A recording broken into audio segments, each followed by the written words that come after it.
श्री सच्चिदानंद सद्गुरु साईनाथ महाराज की जय।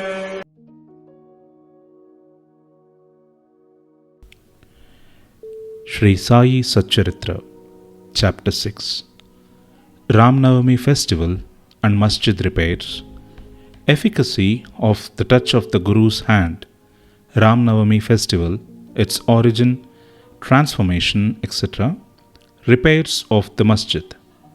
Before describing Ram Navami Festival and Masjid repairs, the author makes some preliminary remarks about Sadguru as follows. Efficacy of the touch of the Guru's hand. When Sadguru is the helmsman, he is sure to carry us safely and easily beyond the worldly ocean. The word Sadguru brings to mind Sai Baba, the perfect master. He appears to me as if standing before me and applying Udi, sacred ashes, to my forehead and placing his hand of blessing on my head. Then joy fills my heart and love overflows my eyes. Wonderful is the power of the touch of Guru's hand. The subtle body, consisting of thoughts and desires, which cannot be burnt by the gross fire, is destroyed by the mere touch of the Guru's hand. And the sins of my past rebirths are cleaned and washed away. Even the speech of those who feel agitated when they hear religious and godly talks attain calmness. The sight of Sai Baba's handsome form chokes our throat with joy, makes the eyes overflow with tears, and overwhelms the heart with emotions. It awakens in us, I am He, so hum. Brahma consciousness manifests the joy of self-realization and dissolving the distinction of I and Thou, makes us one with the Supreme, one reality. When I begin to read scriptures, at every step I am reminded of my Sadguru, Sai Baba, who assumes the form of Rama or Krishna and makes me listen to his life. For instance, when I sit to listen to Bhagavat, Sai becomes Krishna from top to toe, and I think he sings the Bhagavat or Uddhav Gita, songs of teachings by Lord Sri Krishna to his disciple Uddhav for the welfare of the devotees. When I myself start to write anything, I cannot compose a few words or sentences. But when he of his own accord makes me write, I go on writing. And there is no end to it. When the disciple's egoism props up, he presses it down with his hand and gives him his own power, makes him achieve his object, and thus satisfies and blesses him. If anyone prostrates before Sai and surrenders his heart and soul to him, then all the chief objects of life, which is dharma, righteousness, artha, wealth, kama, desire, and moksha, deliverance, are attained easily and unsolicitedly. 4 paths, which is of karma, jnana, yoga, and bhakti, lead us separately to God. Of these, the path of bhakti is thorny and full of pits and ditches, and thus difficult to traverse. But if you, relying on your Sadguru, avoid the pits and thorns and walk straight, it will take you to your destination. So says Sai Baba. After philosophizing about the self-existent Brahma, his power, Maya, to create this world and the world created, and stating that all these three are ultimately one and the same, the author quotes Sai Baba's words guaranteeing the welfare of the bhaktas. There will never be any dearth or scarcity regarding food and clothes in my devotee's home. It is my special characteristic that I always look to and provide for the welfare of those devotees who worship me wholeheartedly with their minds ever fixed on me. Lord Krishna has also said the same in the Gita. Therefore, strive not much for food and clothes. If you want anything, beg of the Lord. Renounce worldly honors. Try to get Lord's grace and blessings and be honored in His court. Do not be deluded by worldly honor. The form of the deity should be firmly fixed in the mind. Let all the senses and mind be ever devoted to the worship of the Lord. Let there be no attraction for any other thing. Fix the mind in remembering me always, so that it will not wander elsewhere towards body, wealth, and home. Then it will be calm, peaceful, and carefree. This is the sign of the mind being well engaged in good company. If the mind is vagrant, it cannot be called well merged in Him. After quoting these words, the author goes on to relate the story of Ram Navami festival in Shirdi. As Ram Navami is the most celebrated festival at Shirdi, another fuller account, as published in Sri Sai Leela magazine of 1925, page 197, is also referred to, and a summary of the festival as related in both these accounts is attempted here. Origin. One Mr. Gopal Rao Gund was a surveyor in survey department at Kopagaon. He was a great devotee of Baba. He had 3 wives but had no issue. With Sai Baba's blessings, a son was born to him. In the joy that he felt due to this, an idea of celebrating a fair or urus occurred to him in the year 1897, and he placed it for consideration before other Shirdi devotees, which is Tatya Patil, Dada Kote Patil, and Madhavrao Deshpande Shama. They all approved of the idea and obtained Sai Baba's permission and blessings for it. Then an application was made to get the collector's sanction for celebrating the Urus, but as the village Kulkarni held against holding the fair, the sanction was refused. But as Sai Baba had blessed it, they tried again and ultimately succeeded in getting the collector's sanction.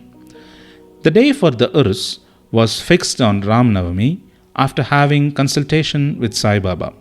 It seems he had some purpose behind this, which is the unification of the 2 festivals, the Urus and the Ram Navami, and the unification of the 2 communities, the Hindus and the Mohammedans.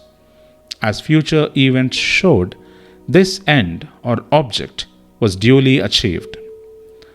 Though the permission was obtained, but other difficulties cropped up.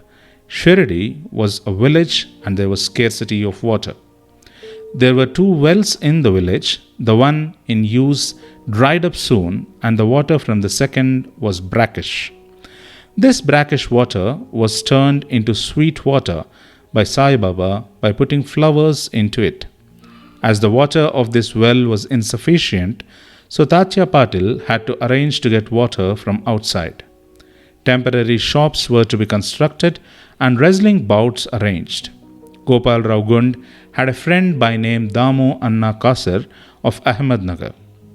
He also was similarly unhappy in the matter of progeny, though he had 2 wives. He too was blessed by Sai Baba with sons, and Mr. Gund prevailed upon his friend to prepare and supply 1 flag for the procession of the fair. He also succeeded in including Mr. Nana Sahib Nimonkar to supply another flag. Both these flags were taken in procession through the village and finally fixed at the 2 corners of the masjid, which is called by Sai Baba as Dwarka Mai. This is being done even now. The Sandal Procession. There was another procession which was started in this fair. The idea of Sandal Procession originated with one Mr. Amir Shakkar Dalal, a Muhammadan Bhakta from Korla. This procession is held in honor of great Muslim saints.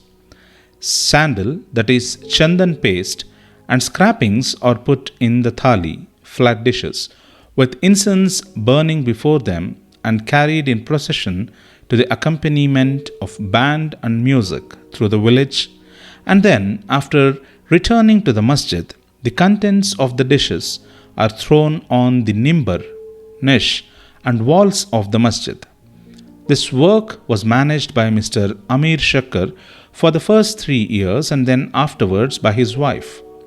So, on the same day, the two processions, the flags by the Hindus and sandal by Muslims, went on side by side and are still going on without any problem. Arrangement. This day was very dear and sacred to the devotees of Sai Baba.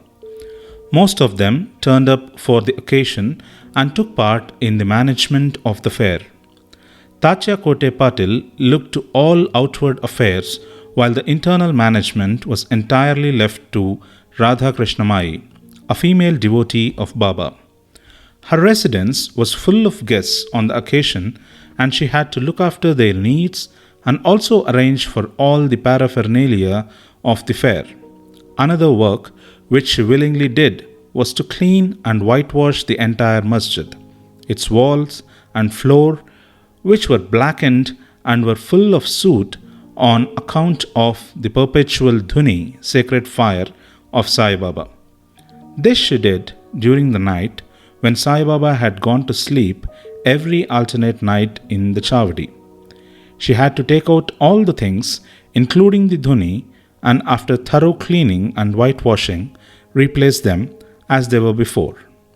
Feeding the poor, which was so dear to Sai Baba, was also an important item in this fair. For this purpose, cooking on a grand scale and preparing various sweet dishes was done in Radha Krishnamai's lodging, and various rich and wealthy devotees took a leading part in this. Transformation of Urus into Ram Navami festival. Things were going on in this way, and the fair was gradually increasing in importance till 1912, when a change took place. That year, one devotee, Mr. Krishnarao Jogeshwar Bhishma, the author of Sai Sugunopasana, came for the fair with Dada Sahib Khaparde of Amravati and was standing on the previous day in the Dikshit Wada. While he was lying in the veranda and while Mr. Lakshman Rao alias Kaka Mahajani was going with puja materials to the masjid, a thought arose in his mind and he accosted the latter thus. There is some providential arrangement in the fact that the Urus or fair is celebrated in Shirdi on Ram Navami. Ram Navami is very dear to all the Hindus. Then why not begin the Ram Navami festival, the celebration of the birth of Sri Ram, on this day here?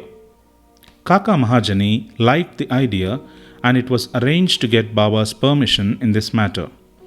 The main difficulty was how to secure a Haridas who would do kirtan and sing the glories of the Lord on the occasion.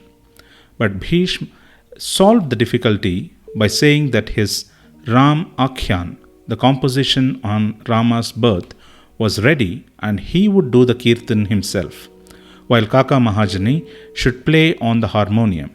It was also arranged to get the Suntavada, ginger powder mixed with sugar, as prasad prepared by Radha Krishnamai. So they immediately went to the masjid to get Baba's permission. Baba, who knew everything and aware of what was happening there, asked Mahajani as to what was going on in the Vada. Being rather perturbed, Mahajani could not catch the purport of the question and remained silent. Then Baba asked Bhishma what he had to say. He explained the idea of celebrating Ram Navami festival and asked for Baba's permission, and Baba gladly gave it. All rejoiced and made preparations for the Jayanti festival. Next day, the masjid was decorated with buntings, etc. A cradle was supplied by Radha Krishnamai, and placed in front of Baba's seat, and the proceedings started. Bhishma stood up for Kirtan and Mahajani began to play on the harmonium. Sai Baba sent a man to call Mahajani. He was hesitating to go, doubtful whether Baba would allow the festival to go on, but when he went to Baba, the latter asked him as to what was going on and why the cradle was placed there. He answered that the Ram Navami festival had commenced and the cradle was put out for that purpose. Then Baba took a garland from the nimbar and placed it round his neck and sent another garland for Bhishma. Then the kirtan commenced. When it came to a close, loud sounds of "Victory to Ram" went up and gulal, coloured powder, was thrown up all around amidst band and music. Everybody was overjoyed when suddenly a roar was heard. The red powder, thrown promiscuously, went up and somehow fell into Baba's eyes. Baba got wild and began to scold and abuse loudly. People got frightened and took to their heels. The intimate devotees who knew Baba well took these scoldings and outpourings of Baba as blessings in his disguise. They thought that when Ram was born, it was proper for Baba to get wild and enraged to kill Ravan and his demons in the form of egoism and wicked thoughts, etc. Besides, they knew that whatever a new thing was undertaken at Shirdi, it was usual with Baba to get wild and angry, and so they kept quiet. Radha Krishnamai was rather afraid and thought that Baba might break her cradle, and she asked Mahajani to pull the cradle back. When he went to loosen and unfasten the cradle, Baba went to him and asked him not to remove it. Then after some time, Baba became calm, and that day's program, including Mahapuja and Aarti, was finished. Later on, Mr. Mahajani asked Baba for permission to remove the cradle. Baba refused the same, saying that the festival was not yet over. Next day, another kirtan and Gopal Kala ceremony, an earthen pot containing parched rice mixed with curd is hung, to be broken after the kirtan and the contents distributed to all, as was done by Lord Krishna among his cowherd friends, was performed, and then Baba allowed the cradle to be removed. While the Ram Navami festival was thus going on, the procession of the two flags by day and that of the sandal by night went off with the usual pomp and show. From this time onwards, the Urus of Baba was transformed into the Ram Navami festival. From next year, 1913, the items in the program of Ram Navami began to increase.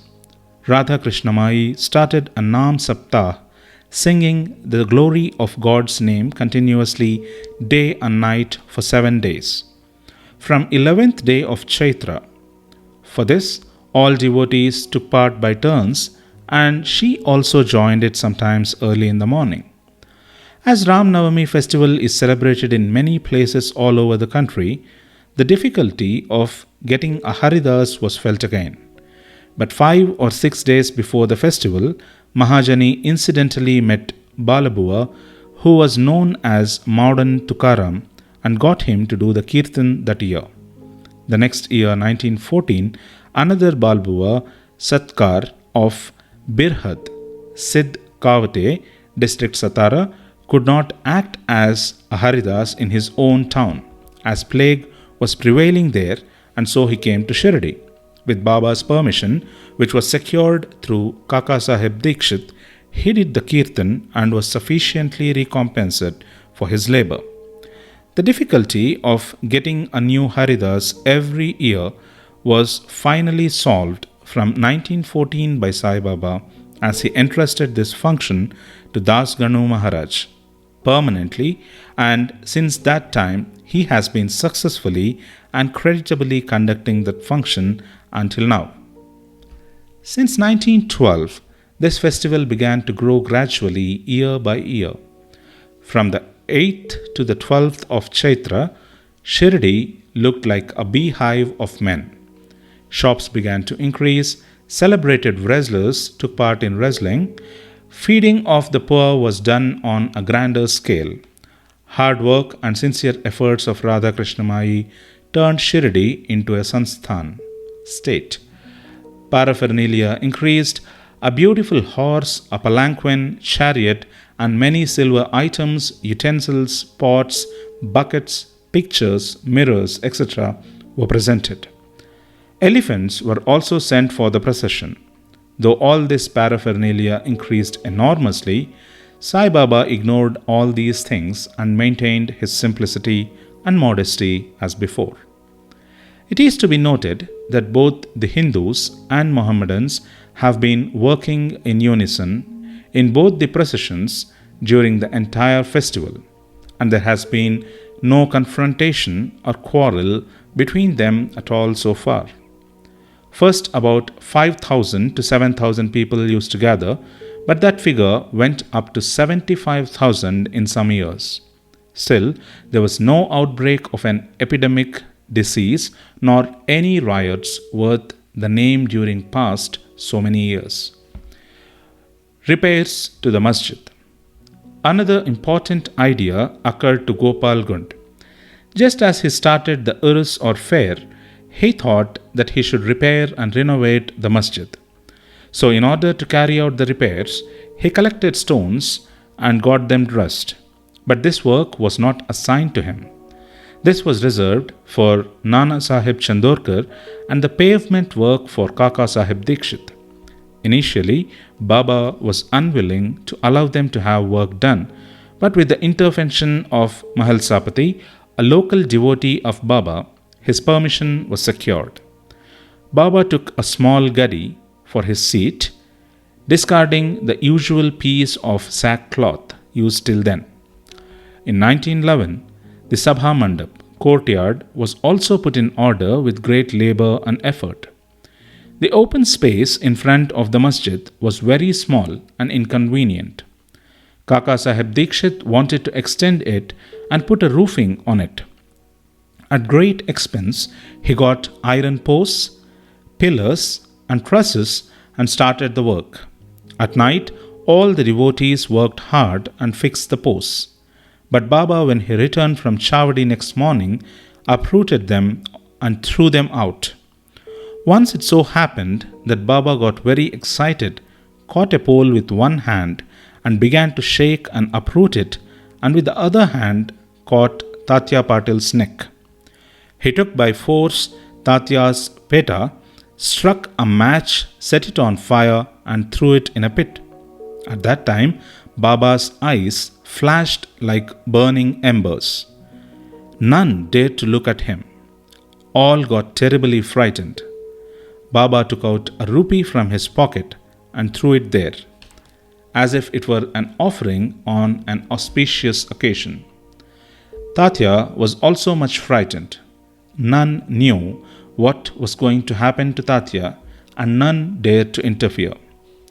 Bhagoji Shinde, the leper devotee of Baba, made a bold advance, but he was pushed aside by Baba.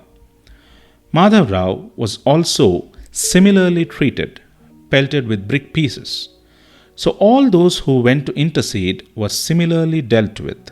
But after some time, Baba's anger cooled. He sent for a shopkeeper, got from him an embroidered feta, and himself tied it on Tatya's head, as if he was being given a special honor. All the people were wonderstruck to see this strange behavior of Baba. They were at loss to know what enraged Baba so suddenly and what led him to assault Tatya Patil, and why his anger cooled down the next moment. Baba was sometimes very calm and quiet and talked sweet things with love, but suddenly, with or without any reason, got enraged. Many such incidents may be related, but I do not know which to choose and which to omit. I therefore refer them as they occur to me. In the next chapter, the question whether Baba was a Hindu or a Mohammedan will be taken up, and his yogic practices and powers and other matters will also be dealt with. Bow to Sri Sai Baba, peace to be all.